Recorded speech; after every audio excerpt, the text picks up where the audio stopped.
सभी भक्त जनों को मेरा सादर प्रणाम है। आज हम सब मिलकर श्रद्धा और भक्ति से 11 माता का व्रत और कथा सुनाने जा रहे हैं। 11 माता लोक के आस्था की अधिष्ठात्री देवी मानी जाती है। यह माता अपने भक्तों की हर मनोकामना पूरी करती है और विशेषकर संतान सुख, परिवार की रक्षा और दरिद्रता दूर करने का आशीर्वाद देती है। कहते हैं कि जिस घर में श्रद्धा पूर्वक 11 माता का व्रत किया जाता है वहाँ सदा सुख, समृद्धि और शांति बनी रहती है। इस व्रत की कथा सुनने मात्रा से ही पाप नष्ट होते हैं और पुण्य की प्राप्ति होती है। अब हम सब मिलकर मन, वचन और कर्म से माता का स्मरण करें और उनकी पावन कथा को सुने। प्राचीन समय की बात है। एक नगर में एक गरीब ब्राह्मण अपने परिवार के साथ रहता था। वो बहुत ईमानदार और धर्मनिष्ठा था। दिन रात भगवान और माता का नाम लेकर संतोष से जीवन बिताता था। उस ब्राह्मण का एक ही पुत्र था जो अक्सर बीमार रहता था। चिंतित दुखित रहते और संतान की लंबी आयु के लिए देव देवियों की पूजा करते।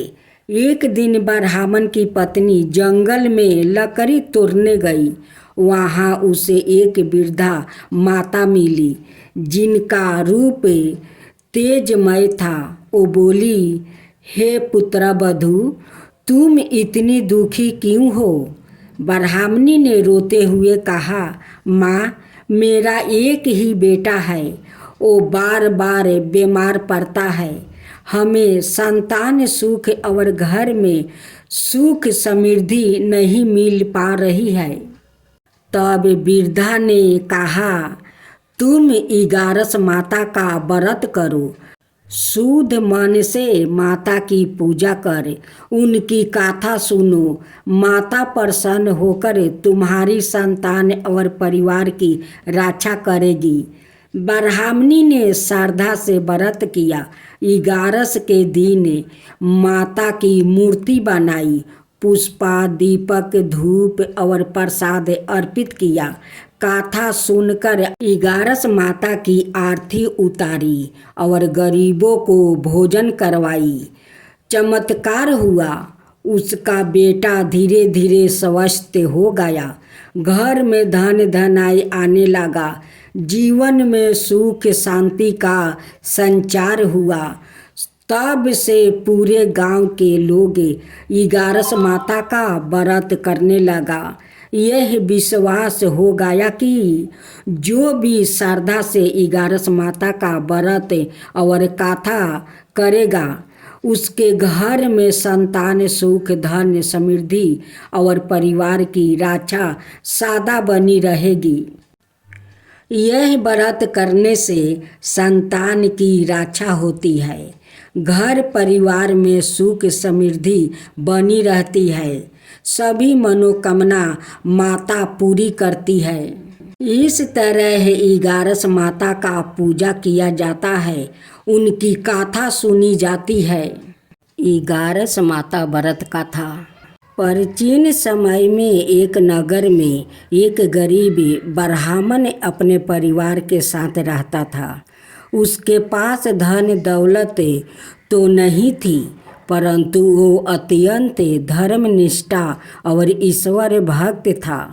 ब्राह्मण प्रतिदिन संध्या समय पूर्व भगवान का पूजन करता और फिर परिवार सहित भोजन करता। एक दिन ब्राह्मण के गांव में महामारी फैल गई। लोग बीमार होने लगा। बच्चे असमय मृत्यु को प्राप्ति होने लगे और पूरे गांव में हाहाकार मच गया। ब्राह्मण और उसकी पत्नी भी बहुत चिंतित हुआ। क्योंकि उनके एक ही पुत्र था और वो भी बीमार पड़ गया। रात में ब्राह्मण की पत्नी रोते रोते सो गई। उसी समय सपने में उसके सामने एक दिव्या ज्योति प्रकट हुआ। ज्योति के भीतर से एक देवी ने दर्शन दिया और कहा, हे भक्त, हम 11 माता है। यदि तुम हमारा विधिवत व्रत करोगे और कथा सुनोगे और हमें प्रसन्न करोगे तो तुम्हारा पुत्र और समस्त गांव रोग मुक्त हो जाएगा। सुबह होते ही ब्राह्मण की पत्नी ने पूरे गांव के लोगों को बुलाकर देवी का व्रत करने की आज्ञा सुनाई। सब लोग ने मिलकर पूजन किया। 11 दीप जलाया गया, 11 फूल चढ़ाया गया और 11 बार माता का नाम लिया गया। सबने मिलकर माता की गाथा सुनी और आरती उतारी। गाथा समाप्त होते ही चमत्कार हुआ। जिस पुत्र को मारा मृत्यु समझा जा रहा था वो स्वस्थ हो गया। धीरे धीरे पूरे गांव से महामारी समाप्त हो गई। गांव में सुख समृद्धि लौट आई। तब से लोग मानने लगे कि जो भी भक्त 11 माता का व्रत करे, श्रद्धा से कथा सुनेगा, उसके घर द्वार पर कभी विपत्ति नहीं आएगी। संतान, धन और सुख समृद्धि की प्राप्ति होगी। 11 माता व्रत का महत्व। यह व्रत विशेषकर संतान सुख, परिवार की रक्षा और घर की समृद्धि के लिए किया जाता है। व्रत करने वाले को 11 बार माता का नाम लेना चाहिए या 11 दीप जलाना चाहिए। कथा सुनने के बाद आरती करके परिवार को प्रसाद बांटना चाहिए। ओम जय 11 माता, जय जय जय 11 माता। भक्तों जन के दुख हरती, सुख संपत्ति दाता। लाल चुनरिया ओढ़े माता, रूप है अन्यारी। सिंह वाहन विराजे माता, जग से अन्यारी। लाल चुनरिया ओढ़े माता, रूप है अन्यारी। सिंह वाहन विराजे माता, जग से अन्यारी। भोग लग मेवा मिष्टन, जलधारा प्यारी। धूप दीप अर्पण करते, आरती उतारी हम तुम्हारी। जय जय जय 11 माता, जय जय जय 11 माता। सुख संपत्ति देने वाली, दुख हरने वाली। सुख संपत्ति देने वाली, दुख हरने वाली। भक्तों की हर मनोकामना पूरी कर डाली। ओम जय 11 माता, ओम जय 11 माता। भक्तों जन के दुख हरती, सुख संपत्ति दाता। यह अभिन्न श्रद्धालु भक्त जनों को मेरा सादर प्रणाम है। भाद्रपद माहे आज हम सब मिलकर भगवान विष्णु के वामन अवतार से जुड़ी हुए पावन 52 एकादशी व्रत कथा का श्रवण करने जा रहे हैं। शास्त्रों में कहा गया है कि एकादशी का व्रत करने से समस्त पाप नष्ट हो जाते हैं और भक्तों को अखंड पुण्य की प्राप्ति होती है। बामन एकादशी का विशेष महत्व इसलिए है क्योंकि इस दिन भगवान श्री हरि ने बामन रूप धारण करके बलि महाराज का उद्धार किया और धर्म की रक्षा की। जो श्रद्धा पूर्वक इस कथा को सुनता है वो मोक्ष के मार्ग की ओर अग्रसर होता है और जीवन में सुख समृद्धि प्राप्ति करता है। आइए अब हम सभी श्रद्धा और भक्ति भाव से बामन एकादशी की पुण्य कथा का श्रवण करें। युधिष्ठिर कहने लगे, हे भगवान, भाद्रपद शुक्ल पक्ष एकादशी का क्या नाम है? इसकी विधि और महात्म्य क्या है? कृपा करके आप विस्तार पूर्वक कहिए। तब श्री कृष्ण कहने लगे कि हे राजन, इस पुण्य स्वर्ग और मोक्ष को देने वाली और सब पापों का नाश करने के लिए इसे बढ़कर और कोई उपाय नहीं है। जो मनुष्य इस एकादशी के दिन मेरी बामन रूप की पूजा करता है उसे तीनों लोक पूजिया होते हैं। अत मोक्ष की इच्छा करने वाले मनुष्य इस व्रत को अवश्य करे। जो कमल नयन भगवान का कमल से पूजन करते हैं वो अवश्य भगवान के समीप जाते हैं। जिसने भाद्रपद शुक्ला एकादशी को व्रत और पूजन किया उनसे ब्राह्मण विष्णु सहित तीनों लोक का पूजन किया। अत हरि वासर अर्थात एकादशी का व्रत अवश्य करना चाहिए।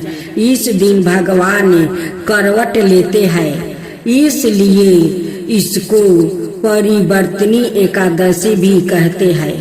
भगवान के वचन सुनकर युधिष्ठिर बोले कि भगवान, मुझे अति संदेह हो रहा है कि आप किस प्रकार सोते हैं और करवट लेते हैं और किसी तरह हे राजा बलि को बाधा और बामन रूप राख कर क्या क्या लीलाएं की, चतुर्मास के व्रत की क्या विधि है और आपके शयन करने पर मनुष्य का क्या कर्तव्य है, सो आप विस्तार पूर्वक मुझसे कहिए।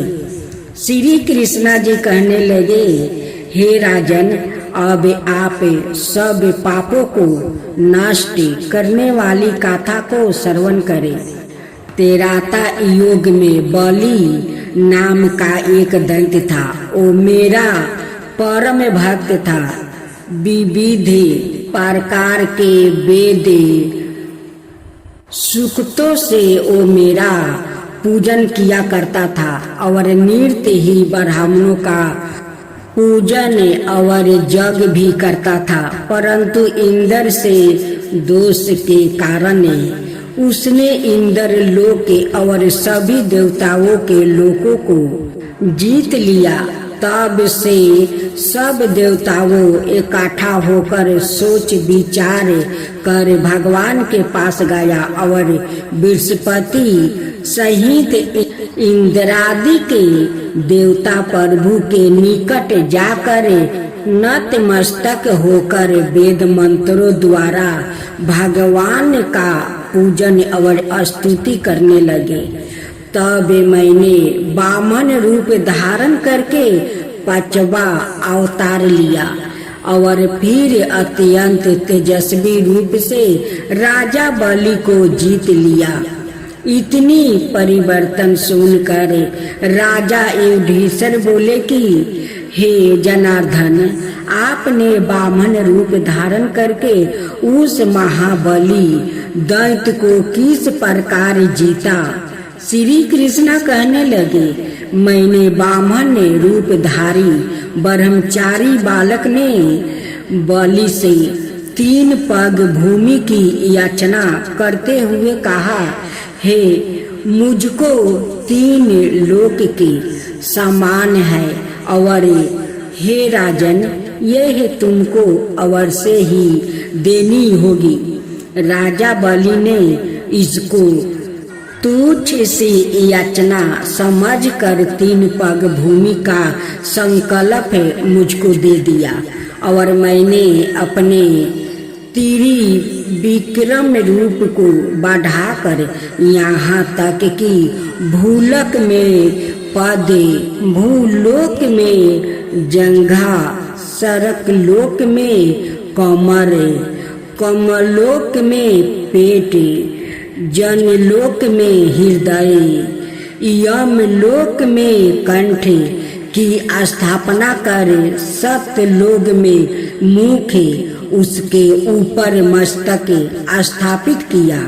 सूर्य, चंद्रमा आदि सब ग्रह, योग निक्षत्र, इंद्रादि के देवता और शेष आदि सब नाग गणों ने विविध प्रकार से वेद सूतकों द्वारा प्रार्थना की। तब मैंने राजा बलि को हाथ पकड़कर कहा कि राजन, एक पग से पृथ्वी, दूसरे से स्वर्गलोक पूर्ण हो गया, अब तीसरा पग कहाँ पर रखूं? तब बलि ने अपना सिर झुका लिया और मैंने अपना पैर उसके मस्तक पर रख दिया, जिससे मेरा यह भक्त पाताल को चला गया। फिर उसकी मिनती और निर्मलता को देखकर मैंने कहा कि हे बलि, मैं सदाए तुम्हारे निकट ही रहूंगा।